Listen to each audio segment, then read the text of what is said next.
It was a quiet night.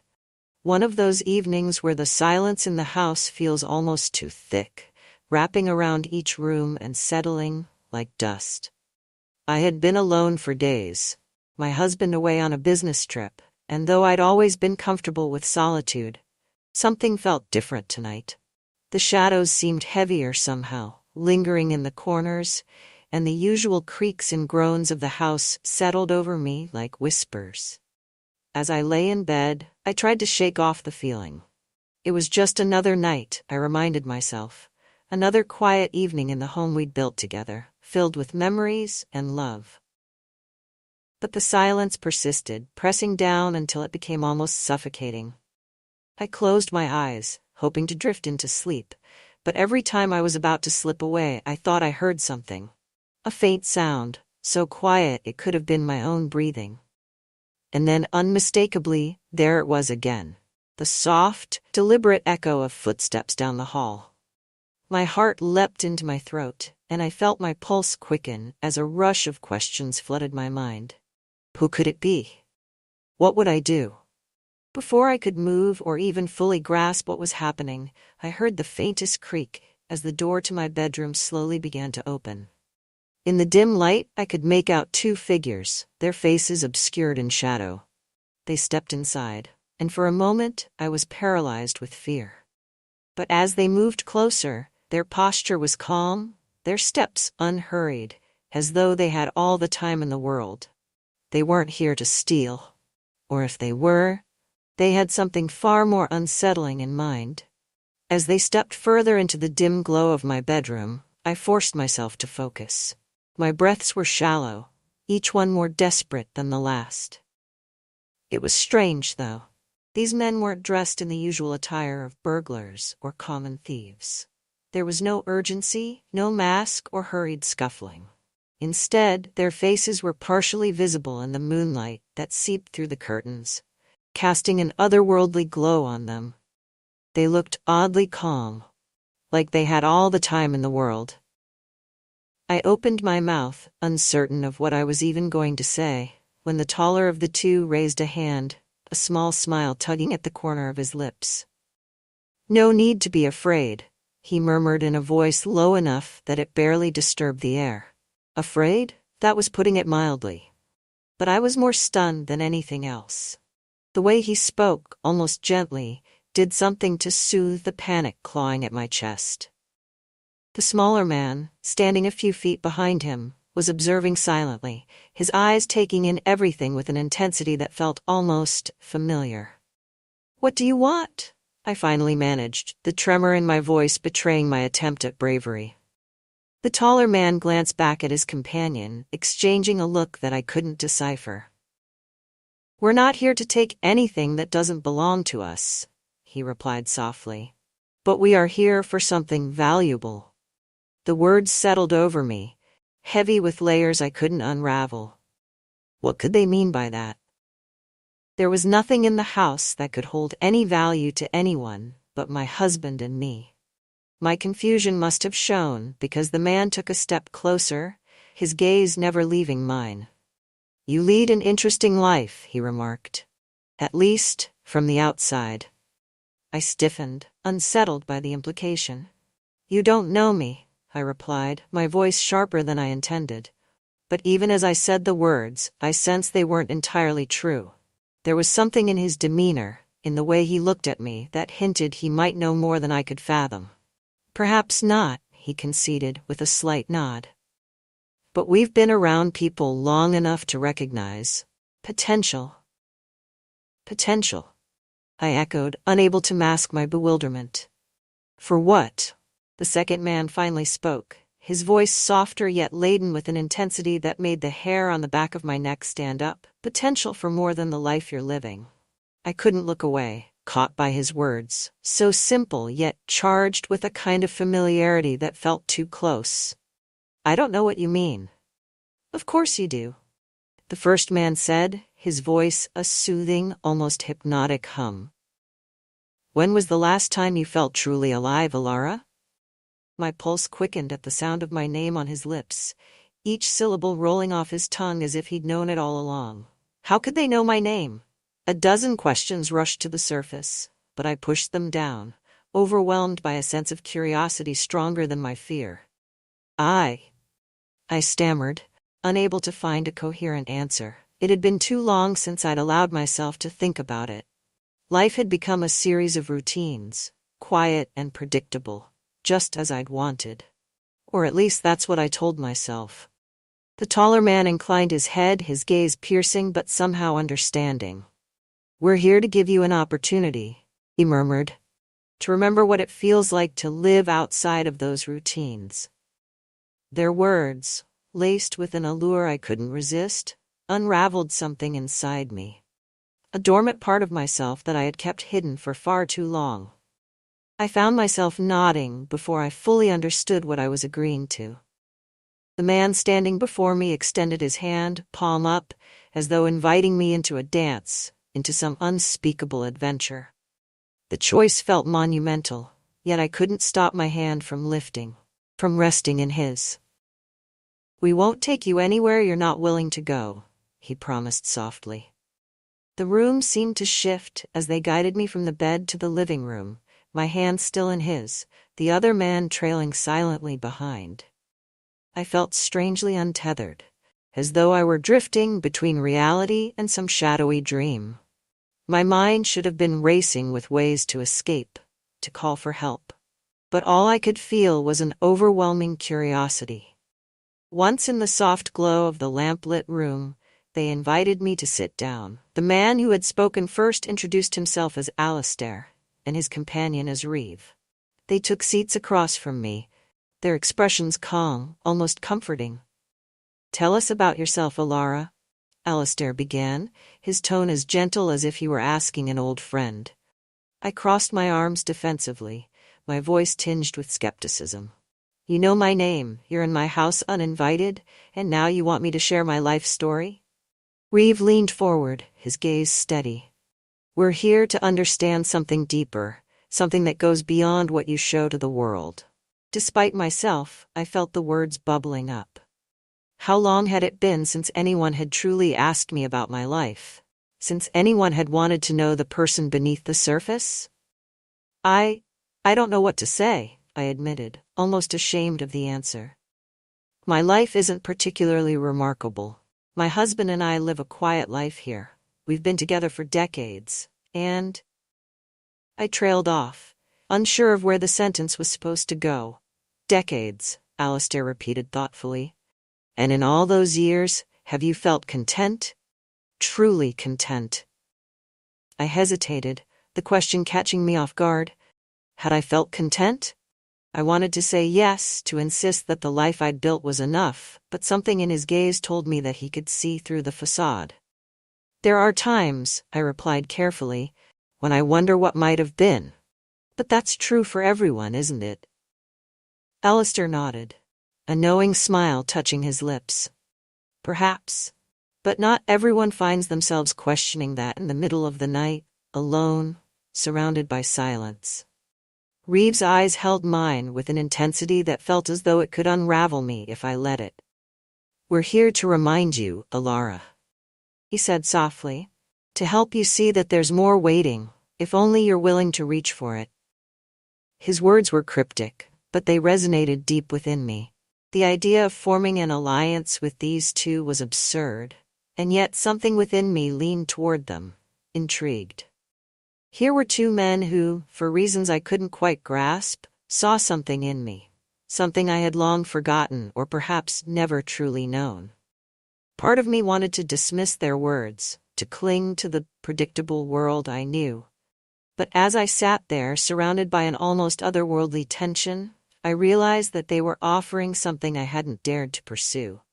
The chance to feel alive again. "Let's say I'm curious," I murmured, folding my hands in my lap to still their trembling. "What exactly do you want from me?" Alistair's gaze softened. "Just your willingness, Alara, to allow yourself to explore the parts of you that have lain dormant for too long. Think of us as guides, here to help you uncover something hidden." "And what's in it for you?" I challenged, narrowing my eyes, refusing to be naive. Reeve answered this time, his voice as smooth and measured as his expression. Curiosity, perhaps even a desire to see someone else find what they thought they'd lost. It's a rare thing. The response was unexpected, almost too simple, and it left me without an argument.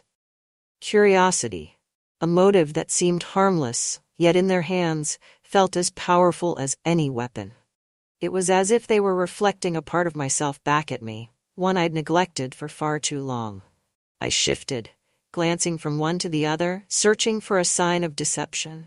But instead, I found sincerity, an openness that didn't match the mystery surrounding them. I took a deep breath, the weight of my hesitation loosening as the allure of the unknown began to pull me in. "All right," I said, the words escaping almost involuntarily. "What would you have me do?"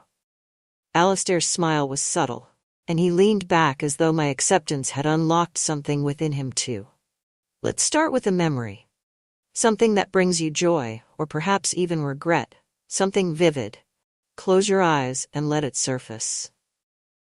I hesitated, my hands gripping the armrests before allowing myself to follow his guidance. I closed my eyes and felt the darkness behind my lids settle around me like a curtain, closing off the present moment. A memory floated to the surface, one I hadn't revisited in years. It was from when I was younger, just after I had met my husband Lucas. We were on a beach, the golden light of the sun casting long shadows as we walked along the shore. I remembered the sand between my toes, the salty breeze, and the thrill of being young and in love, feeling that the world held infinite possibilities.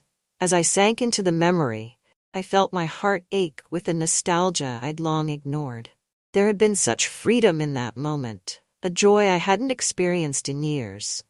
I could almost feel the warmth of the sun on my skin, hear the soft murmur of the waves.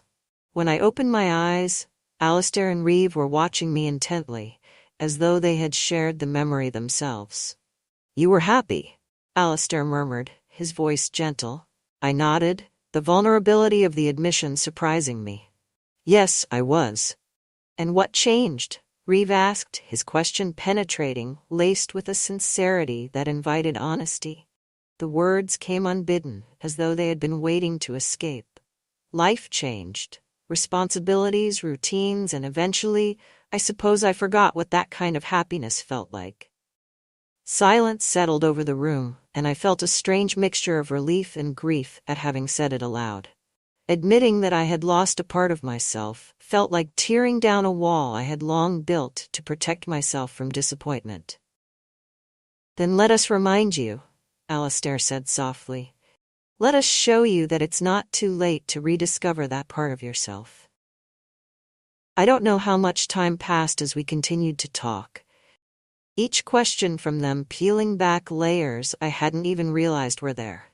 It was as though they were sifting through memories, emotions, dreams, each layer revealing something deeper. And with each answer, I felt myself becoming more attuned to them, to the strange energy they brought with them. At one point, Alistair leaned forward, his gaze so intent it felt as if he could see through me. "There's a part of you that longs to break free, isn't there? To escape the confines of the life you've built." A flicker of shame twisted within me, but I forced myself to face it. "Sometimes," I whispered, "sometimes I feel as though I've confined myself in a cage of my own making." Reeve nodded slowly, his expression contemplative. "But cages are built on choices, Alara. Every bar, every lock is a decision. Some conscious, some less so, but they can be dismantled." "Dismantled?" I echoed, my voice thick with doubt. "Yes," Alistair replied, his tone gentle yet resolute. "If you're willing to see things from a new perspective, to challenge what you've come to accept as inevitable." Their words were like an invitation to a world I had never considered. A world where choices could be remade, where the life I had always known didn't have to define my future. But even as the allure of it drew me in, I felt the tug of fear. The voice in the back of my mind whispering that it was dangerous to dream this way, that change would come with a cost. Sensing my hesitation, Reeve offered a reassuring smile. We aren't asking you to abandon anything. Just to imagine, for a moment, what it would feel like to live differently. To let yourself be free." Their words resonated with me, stirring a part of my soul that had long been dormant. I took a deep breath, allowing the idea to settle within me, to take root. Perhaps, just for this night, I could allow myself to explore what they were offering. "Where do we begin?" I asked, the question feeling like both a surrender and a promise. Alistair exchanged a glance with Reeve, their expressions mirroring satisfaction mixed with something deeper, as though they had been waiting for this moment. "Close your eyes again," Alistair instructed. "This time, imagine not a memory but a vision of what your life could be if there were no limitations, no expectations holding you back." As I closed my eyes once more, I allowed myself to be guided by their words.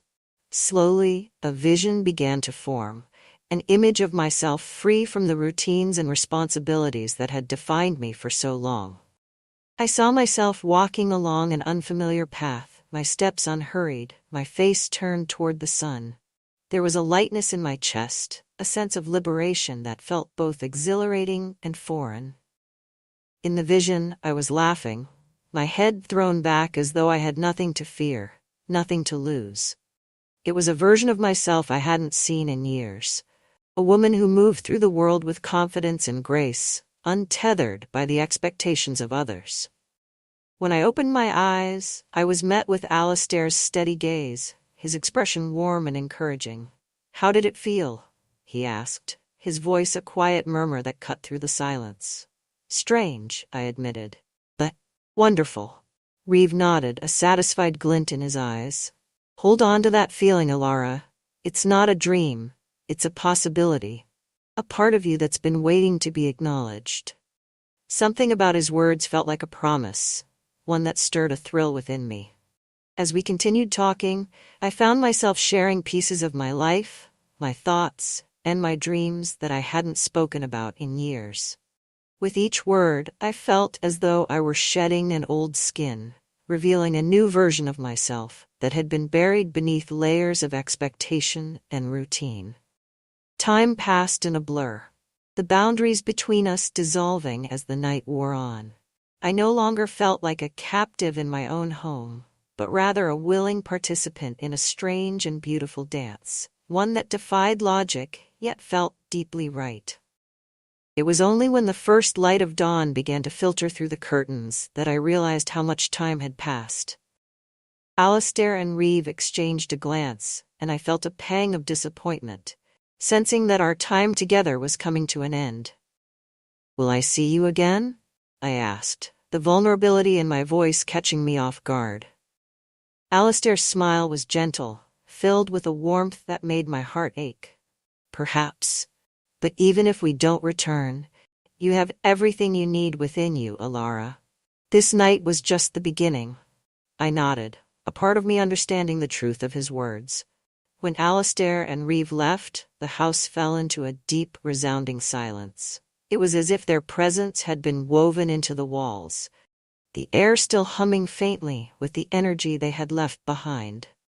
I sat there alone, my heart still racing from the whirlwind of the night, feeling an emptiness where only hours ago I'd felt alive and liberated.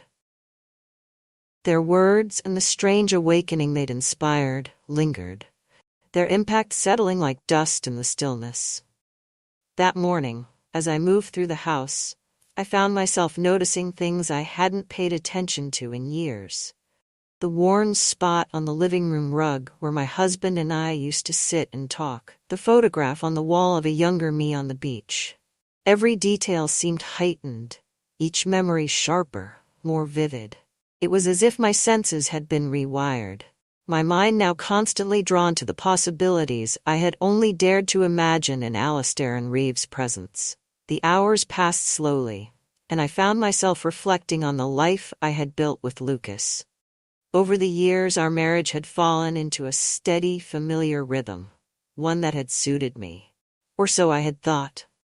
But last night had shown me a different path, a road less traveled. The realization brought with it a strange mixture of excitement and sorrow. Had I been sleeping through my own life, content to settle into the comforts of routine without ever truly questioning if there was more? As the day wore on, I tried to carry on with my routine, hoping the familiarity of chores and tasks would dull the longing that gnawed at my heart. But everything felt different now. My hands moved through the motions, washing dishes, tidying the living room, but my mind was elsewhere, drawn back to the intense gaze of Alistair, the calm assurance in Reeve's voice, and the way they had managed to awaken something within me that I hadn't felt in years. By evening, the weight of it all became too much, and I found myself slipping out of the house, my feet carrying me down the quiet streets without a clear destination. The world outside seemed quiet, peaceful, yet in my mind, a storm raged on. I walked for what felt like hours, my thoughts looping back to the possibilities they had stirred, the paths that lay ahead. Could I truly find a way to bring that feeling back, to capture even a fraction of the freedom and excitement I had tasted? Eventually, I found myself at the edge of the park where I had once taken long walks with Lucas. The sight of it brought a pang of nostalgia, but this time, it wasn't the past that I craved. It was the future, unknown and unpredictable, that now called to me. A siren song I couldn't ignore. Returning home, I found Lucas waiting for me in the living room, his face etched with concern. "Alara," he said softly, his voice laced with worry. "Where have you been?" I hesitated, unsure of how to explain the feelings that had taken root within me, the yearning for something beyond the life we had built. I met his gaze, struggling to find the right words, but all I could manage was a simple, "I needed to clear my mind." He nodded, his expression softening as he reached for my hand. "Is everything all right?" he asked, his voice gentle. I looked into his eyes, seeing the man I had loved for so many years, the steady, kind presence that had been my anchor. Part of me wanted to confide in him, to tell him everything that had transpired in my heart, but how could I explain what had happened without unraveling the life we had built together? Instead, I took a deep breath, allowing a small smile to slip through. "I think I just need some time," I said, my voice steady but soft. "Time to figure out what's been stirring inside me." Lucas's hand tightened around mine, his gaze searching my face. "Whatever you need, Alara," he said, his voice filled with understanding. "I'll be here." His words filled me with a mixture of gratitude and guilt. How could I explain that the life we had carefully crafted felt, in this moment, like a shadow of what I truly craved? I was caught between two worlds, the comfort of the life we had known and the thrill of the unknown. A world of possibility that Alistair and Reeve had shown me. The following days passed in a strange haze. I moved through the motions of my life, attending to chores, conversations, and obligations, but always, in the back of my mind, lingered the memory of that night and the promise of something more. I found myself yearning to recapture that sense of freedom, that spark of excitement, but I didn't know where to begin. One afternoon, as I was sitting alone in the garden, watching the sun dip below the horizon, I felt a sudden clarity. I didn't have to change everything all at once, didn't have to abandon the life I'd known. But I could make small choices, take small steps toward the life I yearned for. Perhaps that would be enough, to begin to weave elements of that freedom into my days, to find ways to rediscover the joy and spontaneity I had once known. With a newfound sense of purpose, I began to make subtle changes, exploring ways to bring the energy of that night into my daily life. I signed up for a dance class, something I had always dreamed of doing but had never pursued. I reconnected with old friends, rediscovered the hobbies and interests I had once loved. Each small step felt like a piece of myself returning, a reminder of the woman I had once been. Lucas noticed the change, his eyes lighting up with a mixture of surprise and admiration. "You seem different," he said one evening as we sat together on the porch, watching the sunset. "Happier." I smiled, a genuine, unguarded smile, and for the first time I felt the warmth of my own happiness spreading through me. "I think I am," I admitted, my voice soft but certain. "I feel like I'm starting to find myself again." He reached for my hand, his fingers intertwining with mine. "Whatever journey you're on, Alara, I'm here with you." His words filled me with gratitude, and I felt a surge of love for him, a love that was deepened by his willingness to let me explore my own path. It wasn't the intense, thrilling passion I had felt with Alistair and Reeve, but it was steady, enduring, a love that had weathered years of life's ups and downs. And so I continued on my journey of rediscovery, allowing myself to follow the thread of curiosity that Alistair and Reeve had awakened. I took up painting, filling canvases with colors and forms that reflected my inner world. I traveled alone for the first time, exploring new places and meeting new people, embracing the unfamiliar and the unknown. Through it all, I felt the presence of Alistair and Reeve as a quiet echo, a reminder of the freedom they had shown me. I knew I might never see them again, that their role in my life had been brief but transformative. They had been the spark that had ignited a change within me, a change that had been waiting for years to emerge. Months passed, and I found myself transformed, my life colored by the richness of new experiences, the joy of rediscovering who I was. Lucas and I grew closer in ways I hadn't anticipated. By allowing myself to explore my own path, I had found a deeper connection with him, one that was built on understanding and acceptance. One evening, as we sat together by the fire, he looked at me with a tenderness that took my breath away. "Alara, I feel like I'm falling in love with you all over again." His words brought tears to my eyes, and I reached for his hand, squeezing it gently. "I think I'm finally learning to love myself again," I whispered, my voice filled with emotion. "And that's allowing me to love you more deeply." We sat in comfortable silence, our hands intertwined, both of us feeling the weight of the journey we had traveled together. I knew that life would continue to bring challenges, that there would be moments of doubt and uncertainty. But I also knew that I had found a resilience within myself, a strength I hadn't known existed. In the quiet of that moment, I realized that Alistair and Reeve had given me more than just a night of intrigue. They had gifted me with a part of myself, a reminder that life held endless possibilities if I was willing to reach for them. As I lay beside Lucas that night, feeling the steady rhythm of his heartbeat, I knew that I had found my way back to myself. The journey had been unexpected, filled with twists and turns, but it had led me to a place of peace, a place where I could embrace both the life I had known and the life I had yet to discover. And in that moment, I knew that I was exactly where I was meant to be.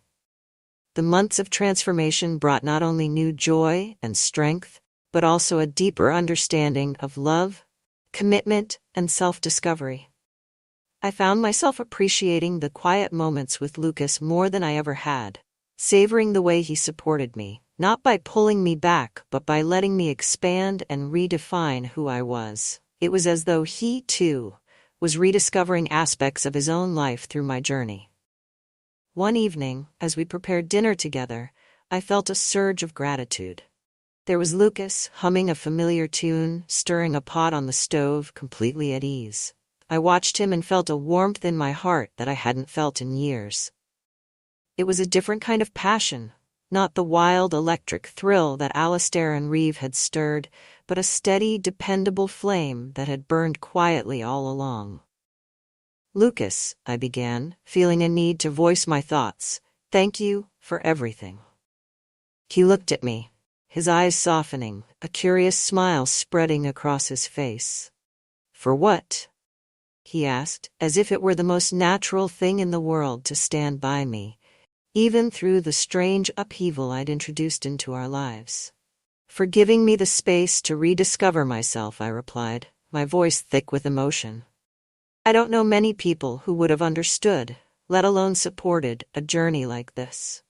He set down his spoon and crossed the kitchen to stand beside me, taking my hands in his. "Alara, I've loved you for decades," he said gently, "and I want you to be happy, to feel whole. I know this journey was important for you, and because of that, it's important for me too." I leaned into his embrace, a wave of contentment washing over me. We stayed like that for a while, just holding each other, letting the silence say what words could not. As time went on, I realized that part of my growth was about accepting the past for what it was, both the memories and the lessons. One quiet afternoon, I found myself sorting through old photos, leafing through albums filled with memories of family vacations, birthdays, and holidays. Each photograph held a story, a piece of my life that had shaped who I was. Then I came across a photo from my college days, a much younger version of myself, laughing in the sun, carefree and full of dreams. The photo reminded me of the girl I once was, someone who had faced life with open arms and an open heart. Somewhere along the way, I had lost pieces of that girl, letting routine and responsibility bury her under layers of everyday life. I took a deep breath, allowing myself to remember her dreams and ambitions, acknowledging that while I might never be that carefree again, I could still embrace aspects of her courage and curiosity. It was then that I knew I had to let go of the longing for what could have been and embrace what was. Alistair and Reeve had reminded me of my potential, had shown me that there was still a fire within, and that realization had been enough to rekindle my life in a way I hadn't thought possible. The memories of that night faded from sharp recollection into softer, gentler reminders. They had been a catalyst, a spark that had set me on a path of self-discovery, but the journey was my own. One weekend, Lucas suggested we take a trip, just the two of us. We packed light and drove up to a cozy cabin in the mountains, a place surrounded by towering pines and blanketed in the quiet serenity of nature. It was a retreat from the familiar, a chance for us to reconnect in a space that was new and untouched by the routines of our everyday lives. The cabin was simple, but it had everything we needed. Firewood stacked by the hearth, a small kitchen, and a view of the mountains that stretched out for miles. As we settled in, I felt a sense of peace that had been absent in our lives for so long, a calm that went beyond the thrill of self-discovery and into something deeper, something shared. Each day we spent in the mountains brought us closer, rekindling the quiet love and understanding that had been the foundation of our marriage. We took long walks, shared stories from our past, and even laughed over memories we hadn't revisited in years. It was a reminder of the joy we had shared, the small, precious moments that made up the mosaic of our life together. One night as we sat by the fire, Lucas looked at me with a spark in his eyes, the same spark I had seen in him when we first met. "Do you ever think about the future, Alara?" he asked, his voice soft but filled with promise. I smiled, feeling a wave of affection for him. "I think about it a lot lately," I admitted, "and for the first time in a long time, I feel excited about it." We sat in comfortable silence, the crackling of the fire, the only sound in the room. Each of us lost in thoughts of the journey we'd taken and the one that lay ahead. Returning home after the trip, I felt as though we had both been given a fresh start. The house felt lighter, as though the walls themselves had absorbed the love and laughter we'd rediscovered in the mountains. Each room held memories, both old and new, and for the first time in a long while, I felt completely at peace with where we were. I continued to nurture my own passions, finding fulfillment in the things I had once set aside. The dance classes, the painting, the moments of quiet solitude where I could reflect, all of it became a part of my new life. A life that was no longer centered solely on the past, but open to the vast possibilities of the future. Lucas and I found ourselves laughing more, sharing quiet glances that spoke of love and understanding. Our relationship had deepened, strengthened by the journey we had each taken in our own ways. The love we had once taken for granted was now a conscious choice, a commitment we made to each other every day. One evening, as we sat together on the porch, Lucas took my hand, his touch warm and steady. "Alara, I don't know where this path will lead us, but I want you to know that I'm here. Wherever we go, whatever we face, I'll be by your side." His words filled me with a quiet joy, a certainty that came not from knowing the future, but from knowing that we would face it together. The twists and turns of life would continue, the challenges and joys would come and go, but we were stronger for having faced the unknown together. In that moment, I knew that I had found not just a partner but a friend. Someone who would walk with me through every chapter of my life, both the ones I had written and the ones yet to come. Years later, as I looked back on the journey that had led us to this place, I felt an overwhelming sense of gratitude. The years had brought their share of joy and hardship, of unexpected turns and quiet contentment, and through it all, Lucas and I had remained by each other's side. The memory of that night, of the journey that followed, had faded into the background, becoming a quiet reminder of the transformation that had taken place. It was a part of our story, but it no longer defined us. We had built a life that was rich and fulfilling, one that honored both the past and the future. And as I looked out over the life we had created together, I knew that I had found everything I had once longed for: a sense of freedom, a deep connection, and a love that had weathered every storm. The journey had not been easy, and there were moments of doubt and uncertainty.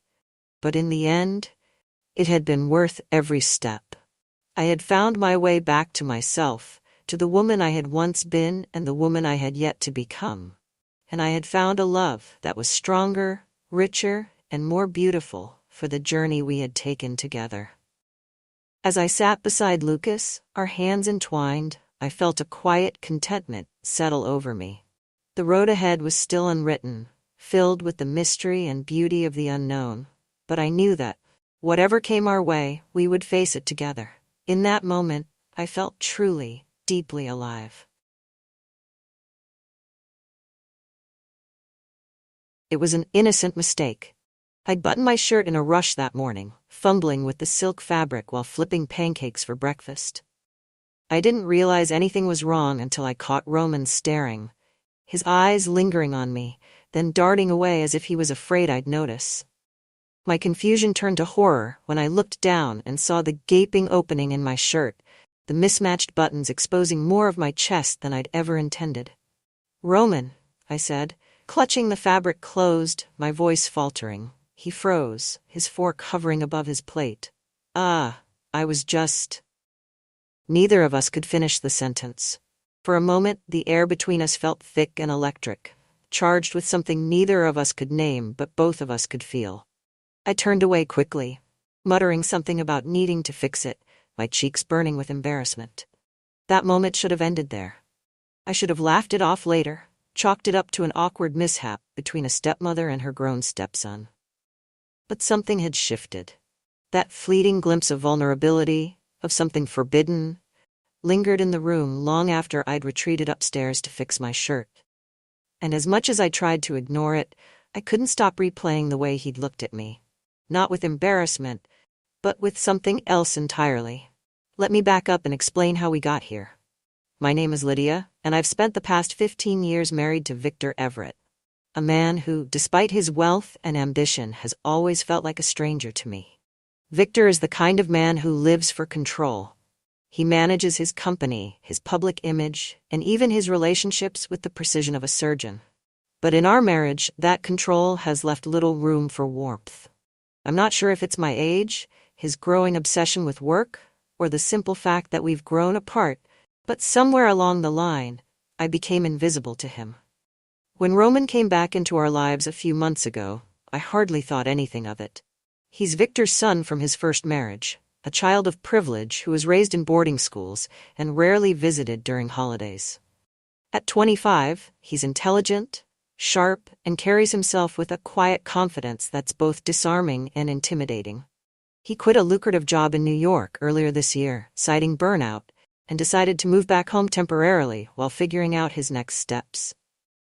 I didn't expect him to disrupt the careful equilibrium of our household. But Roman wasn't the awkward teenager I remembered. He was a man now, one who looked at me with a curiosity that made me feel seen in a way Victor hadn't in years. At first, I dismissed it. I told myself I was imagining things, that his lingering glances were harmless. But that morning at the breakfast table, when I caught him staring at me, I knew it wasn't just in my head. I didn't know what to do with the tension that settled between us after that. The memory of his gaze followed me throughout the day, and when I looked in the mirror, I saw myself differently. Less like the aging housewife Victor treated me as, and more like a woman who could still turn heads. But what scared me wasn't how Roman looked at me. It was the way I found myself looking back. After that morning, things in the house began to shift. It wasn't sudden, more like the slow turning of a wheel, but it was undeniable. Roman's presence lingered in a way it hadn't before. I caught him watching me when he thought I wasn't looking, his gaze steady but not leering. It wasn't what he did that unnerved me. It was the effect it had on me. I tried to tell myself I was imagining things. He was my stepson, for God's sake, a man I'd known since he was a teenager. But the truth was, Roman wasn't the same boy who used to roll his eyes at family dinners. He had grown into himself, broad shoulders, sharp features, and a quiet intensity that made it impossible to ignore him. Victor, of course, was oblivious. He was always working, always distracted by some meeting or deal, and when he was home, he barely spoke to either of us. Most evenings, Roman and I ended up alone in the house, passing each other in the kitchen or sharing the occasional conversation in the living room. One evening, about a week after the button incident, I was in the kitchen preparing dinner. The house was quiet, the only sound the hum of the refrigerator and the gentle chop of the knife as I diced vegetables.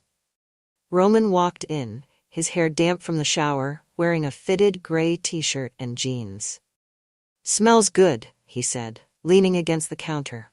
"Just something simple," I replied, keeping my eyes on the cutting board. "You're always cooking," he said. "Do you ever take a break?" I laughed softly, shaking my head. "Not much else to do around here." "You could let me cook sometime," he offered, a small smile playing at the corner of his lips. I raised an eyebrow, glancing at him. "You? Cook?" "I know my way around a kitchen," he said, feigning offense. "What? You don't think I'm capable?" "I think you've spent too many years ordering takeout in New York," I teased, feeling a warmth rise in my chest. Roman stepped closer, his eyes locked on mine. "Try me," he said, his voice low. For a moment I didn't move. The air between us felt charged, like the spark just before a flame ignites. Then I turned back to the cutting board, laughing nervously. "Fine. You're on dinner duty tomorrow." "Deal," he said, his voice soft but sure. The next night, Roman kept his word. I stayed in the dining room, sipping a glass of wine while he worked in the kitchen. The smell of garlic and herbs filled the air, and when he finally brought out the plates, I was genuinely impressed. "This is actually good," I said, taking a bite. "Don't sound so surprised," he said, laughing. As the evening went on, the conversation flowed more easily. We talked about his time in New York, his plans for the future, and even a few memories from his childhood. I found myself laughing more than I had in weeks, maybe months. "I missed this," Roman said suddenly, his tone quieter. "Missed what?" I asked, setting down my fork. "Being around someone who cares," he said, his eyes meeting mine. "It's been a long time." I didn't know how to respond to that.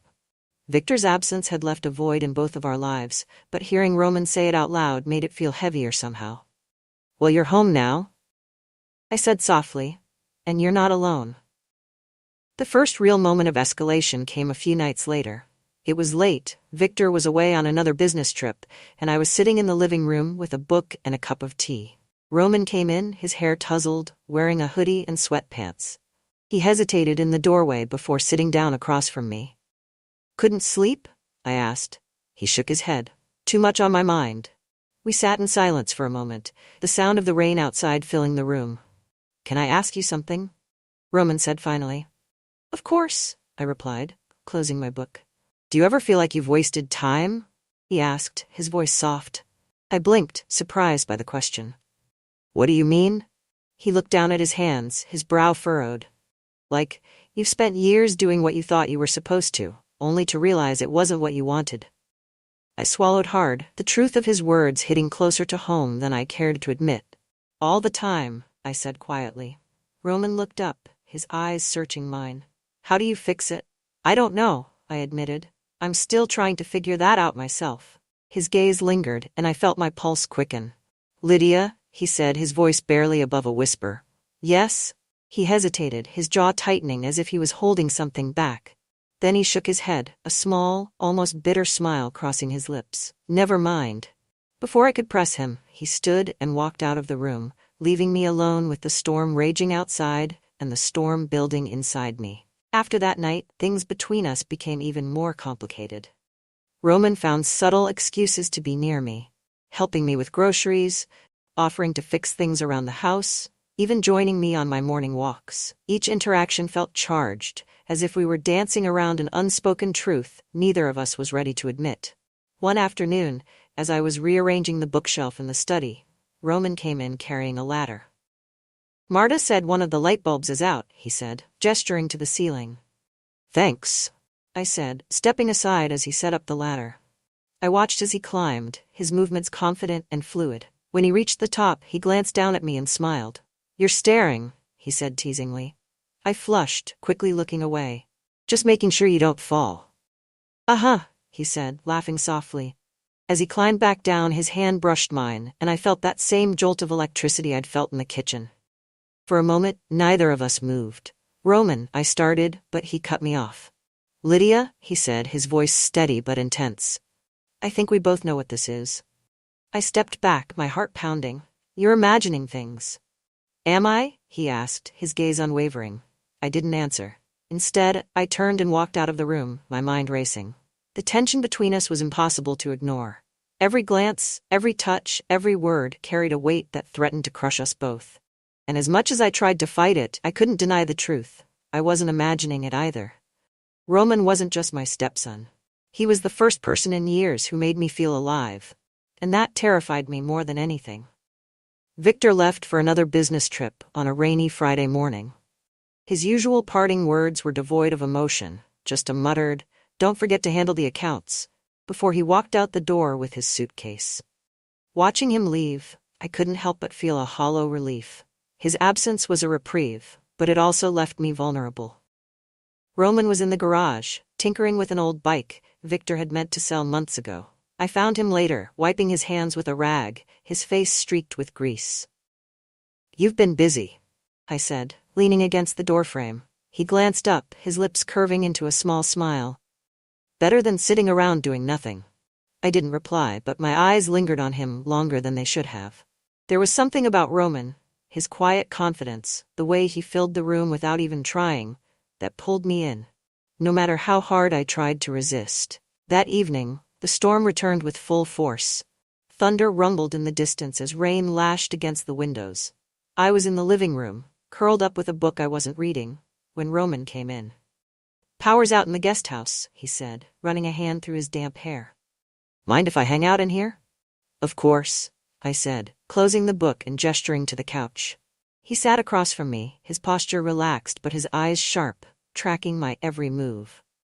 "I've been meaning to ask you," he said after a moment. "What made you marry Victor?" The question caught me off guard. "Why do you ask?" He shrugged, his gaze steady. "You don't seem happy." I hesitated, unsure how to answer. Victor was reliable. After everything I'd been through with my first marriage, I thought that's what I needed. "And now?" Roman asked, leaning forward slightly. "Now," I said, my voice soft, "I'm not so sure." The room fell silent, save for the sound of rain pounding against the windows. Roman's gaze held mine, and I felt a pull, stronger than anything I'd ever felt before. "I don't think he deserves you," Roman said, his voice low but firm. "Roman," I started, my heart pounding, "this isn't." "I see the way he treats you," he interrupted, his tone sharp. "Like you're just another piece of furniture in this house. You deserve better than that." "Better?" I asked, forcing a laugh. "And who decides what I deserve?" "I do," he said, standing and closing the distance between us. "I've seen it, Lydia. The way you hold everything together, the way you never let anyone see how much you're hurting." "Roman, stop," I whispered, backing away. Tell me you don't feel it, he said, his voice almost pleading. Tell me I'm the only one imagining this. I couldn't. The first time happened later that night. The power went out, plunging the house into darkness. I was lighting candles in the dining room when Roman came in, the flickering light casting shadows across his face. Need help? He asked, his voice soft. I've got it, I replied, but my hands were trembling. He reached out, steadying the candle holder in my hand.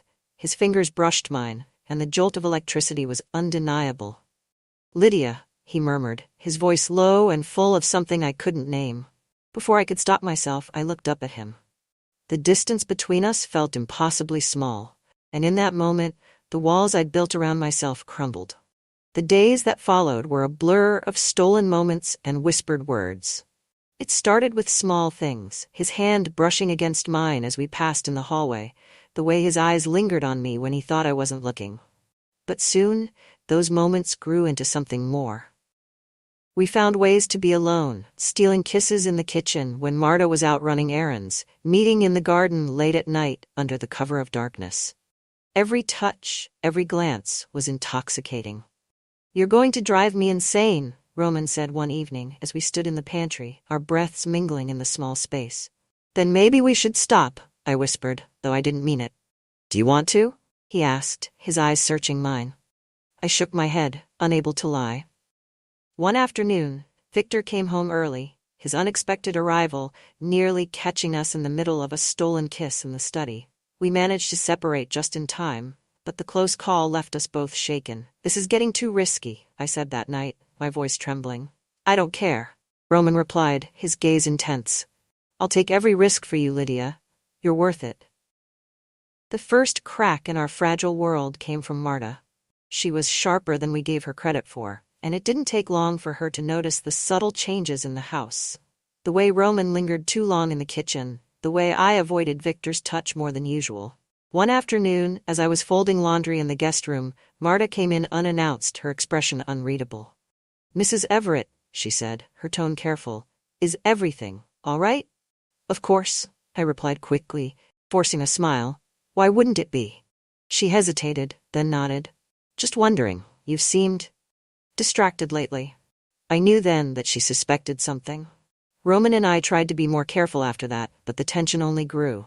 Every glance, every touch felt like a risk, but we couldn't stop. One evening, as we sat together in the garden, Roman turned to me, his expression serious. I'm tired of hiding, he said. Roman, we don't have a choice, I replied, my voice shaking. Yes, we do, he said. We can leave, start over somewhere else. Leave, I repeated, stunned. He nodded. Victor doesn't deserve you, Lydia.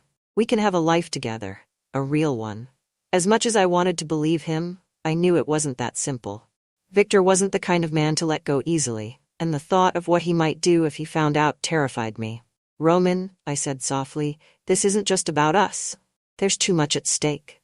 I don't care, he said, his voice firm. I'll do whatever it takes to be with you. The storm we'd been trying to outrun finally hit one evening when Marta came to me, her expression serious.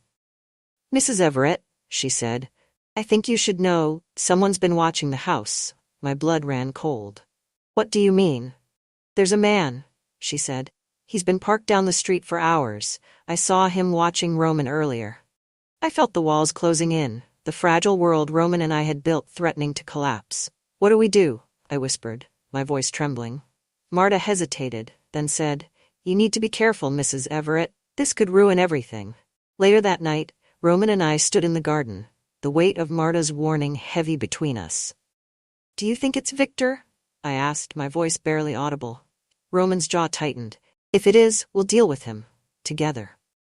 As much as I wanted to believe him, I couldn't shake the feeling that the storm was only beginning. And when it finally broke, it would leave nothing unscathed. The man watching the house wasn't Victor, but his arrival set everything in motion. Roman dismissed Marta's warning at first, chalking it up to her nosy nature, but I couldn't shake the feeling of impending doom. We had been careful, or at least, I thought we had. But secrets have a way of slipping through the cracks, and it was only a matter of time before ours caught up with us. It was a few days later when the first real crack appeared. I was in the study, sorting through paperwork, when I found an unfamiliar envelope tucked beneath a stack of Victor's documents. The return address was from a private investigator. My hands trembled as I opened it, the papers inside confirming my worst fears. Bank statements, wire transfers, and property deeds, all in my name.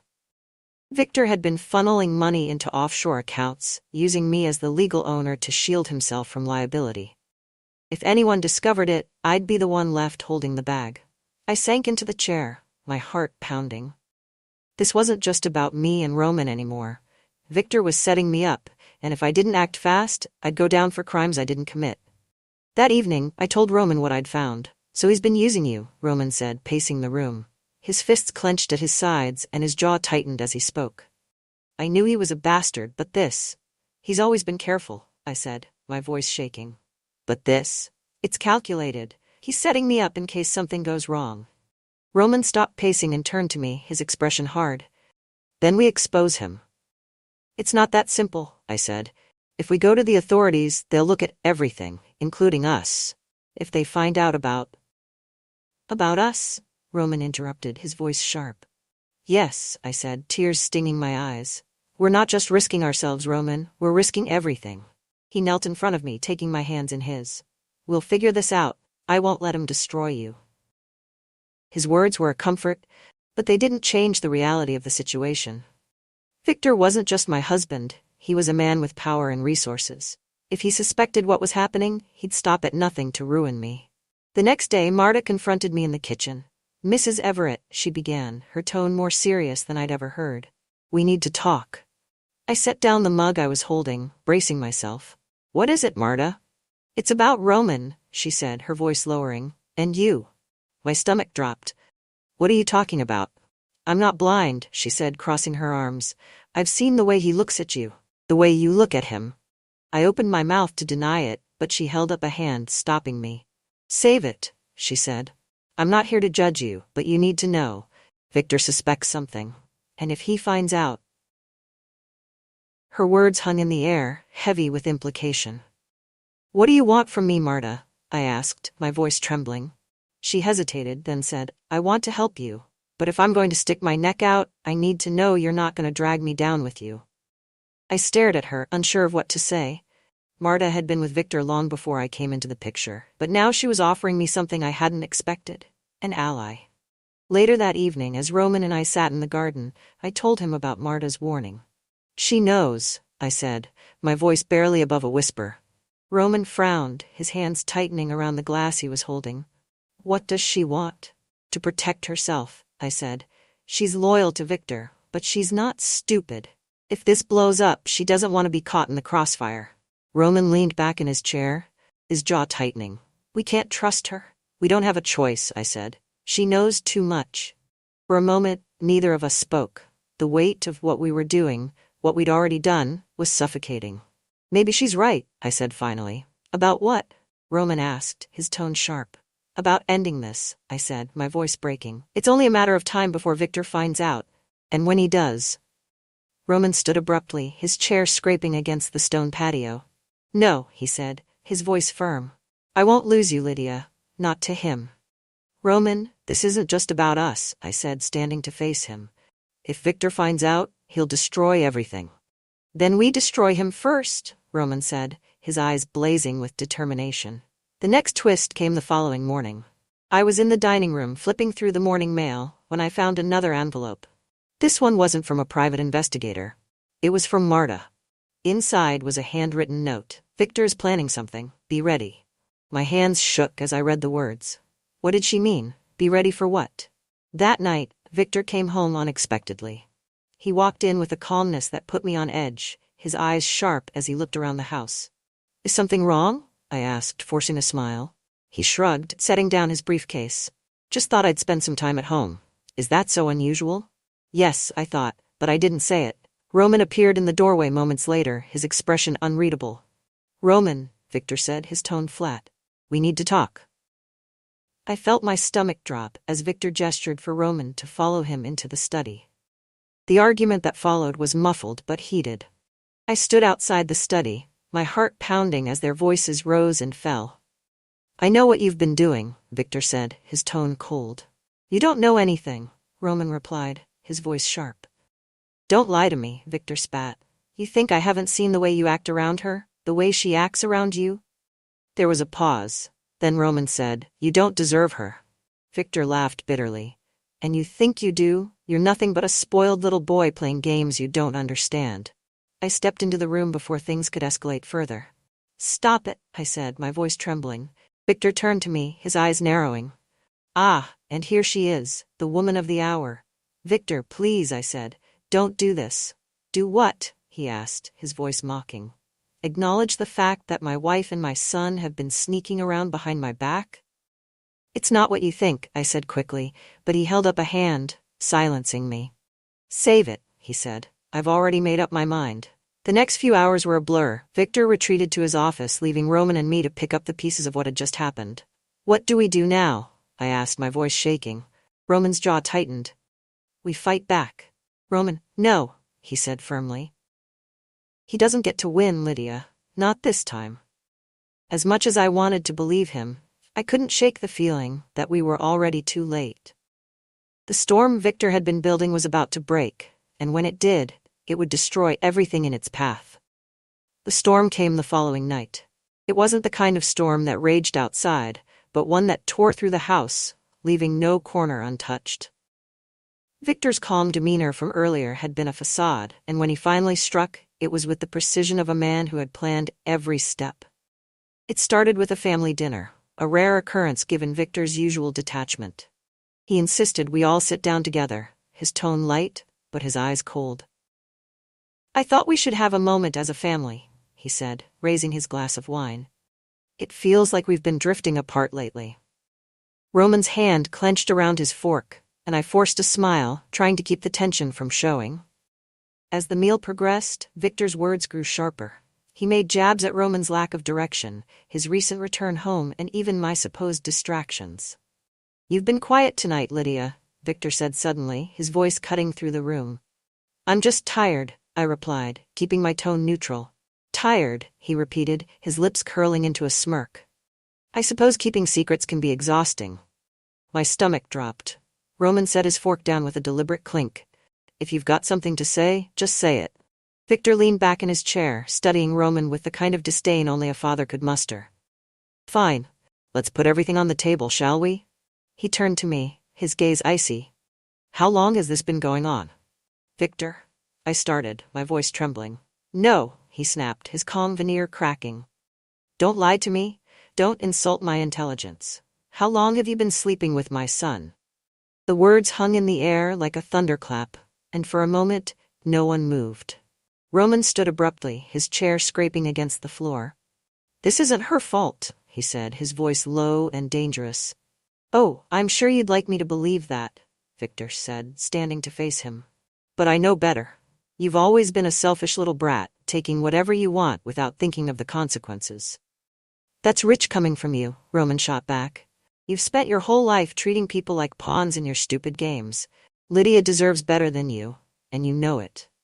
Victor's face darkened, and I could see the fury building behind his eyes.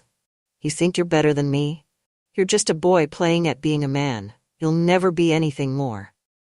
Enough, I shouted, standing between them. They both turned to me, their anger momentarily eclipsed by surprise. This has to stop, I said, my voice shaking.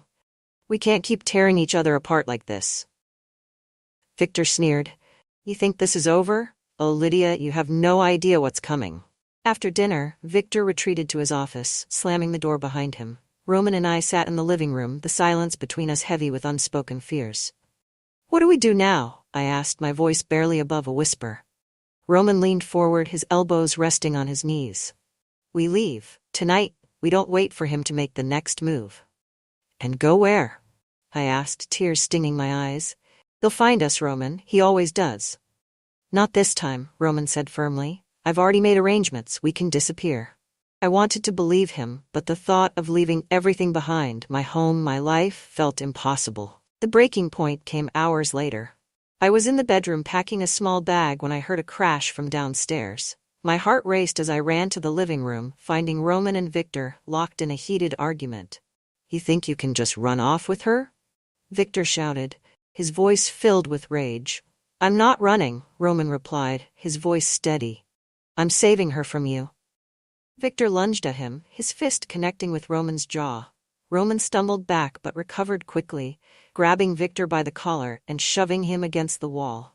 Stop it, I screamed, stepping between them. Victor pushed Roman away, his chest heaving as he straightened his shirt. This isn't over, he said, his voice low and menacing. You'll regret this. Both of you. That night, Roman and I left. We didn't take much, just a bag of clothes and a few essentials, but as we drove away from the house, I felt the weight of everything we were leaving behind. Are you okay? Roman asked, his voice soft. I nodded, though my chest ached with a mix of fear and relief. We ended up in a small motel on the outskirts of a quiet town, far from Victor's reach. The room was modest, with faded wallpaper and a bed that creaked with every movement, but it felt like a sanctuary. As we sat together on the bed, Roman took my hand, his fingers lacing through mine. We'll figure this out, he said, his voice steady. I don't know if we can, I replied, tears streaming down my face. He cupped my face, his eyes filled with a mix of determination and tenderness. I promise you, Lydia, we'll make this work, no matter what. The next morning, I woke to find Roman sitting by the window, his gaze fixed on the horizon. What are you thinking about? I asked, pulling the blanket around me. He turned to me, a small smile on his lips. The future. For the first time, it feels like we actually have one, I said softly. He nodded, standing and walking over to me. We do, and it's ours to build. As he pulled me into his arms, I felt a flicker of hope. The road ahead wouldn't be easy, but for the first time in years, I felt like I was exactly where I was meant to be. And for now, that was enough.